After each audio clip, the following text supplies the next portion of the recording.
The following video will provide you with an understanding of the restrictions and limiting access features accessed from within the iPad General Settings tab.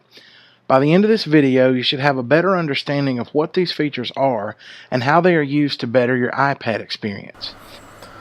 So what we're going to do is talk about this option called restrictions in this section. So this is under general settings on the iPad, and restrictions are probably the best tool for allowing certain access and certain times and certain settings on your iPad to only be used when you as a parent or as a teacher, I guess if it was agreed to by a parent and a teacher, would be able to access certain parts of an iPad. So at the moment you'll see my restrictions are turned off. Because it's my iPad, I don't have to restrict my own usage. But for little Johnny, say that you wanted to restrict certain things that he could do on it, this is the place you go. First thing you need to do is enable it, and this will allow you to put in a passcode. Now this passcode is separate to the passcode we talked about in the last tutorial that we just had. This is only something that you as a parent would actually set, and you would have to remember as part of this process. So for example, in here I've got at the moment there's no restrictions on this device. So in other words, little Johnny can use Safari. Okay, so in other words, it's turned on, it's ready to go for him, no problems. At the moment he can use camera, FaceTime, iTunes books, he can install apps, so he can delete apps, he can use Siri and all those sorts of things. Say if for example I didn't want Johnny just installing any sort of app on this iPad. If I turn off that ability, so in other words, now it is restricted, Johnny wouldn't be able to install an app onto this iPad without that passcode I set 2 seconds ago. Say that I didn't want him using FaceTime at all, so in other words, I would turn off his ability to access that, okay? And for example, underneath here, under allow content, so ratings for the United States is something that's set per app. So in other words, if I wanted to change it so that it was ratings per Australia, I would scroll up and find the Australian settings. So in other words, I would go like that. I can also set particular types of downloads. So this only works from the store, or if it was tagged as being that. At the moment, it's set to explicit. I can turn off that, so the music that he's listening to doesn't have, swear words or all those sorts of features in.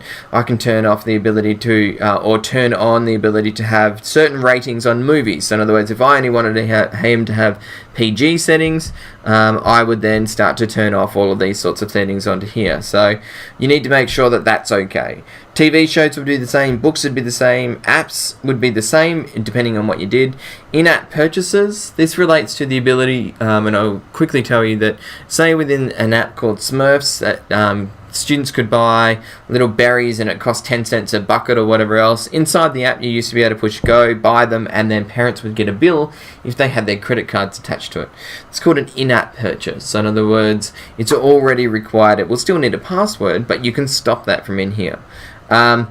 You can also prevent access to location services. So location services we're going to talk a little about a bit later under the privacy settings. You can turn off the ability for passwords and settings and photos. You can turn off all these sorts of things, and there's a whole heap of options inside here. You can allow for volume limits, you can allow for Find My Friends not to be going on, and all those sorts of things. But this is where you can restrict the use of the iPad depending on how much trust and how much control you want on the iPad. I would highly recommend that you have a conversation while you're doing this with your son or daughter. If for example, you restrict Safari, it would, which is Internet Explorer, which is a web browsing one, that means they wouldn't be able to use it to go on the internet at all. And there wouldn't be any ability for us to change that as teachers if we had no ability to access that passcode lock. You might come up to your teacher, the teacher that's teaching your son or daughter, and give them the passcode so that if it was an app that needed to be used, or if there was something that come up, that you and the teacher had an agreement, and then the teacher put the passcode lock in. But it's totally up to you in the way in which you enable or not have these sorts of things. So I'm going to turn it back off because I don't want to be restricted, and that's under general settings there as well.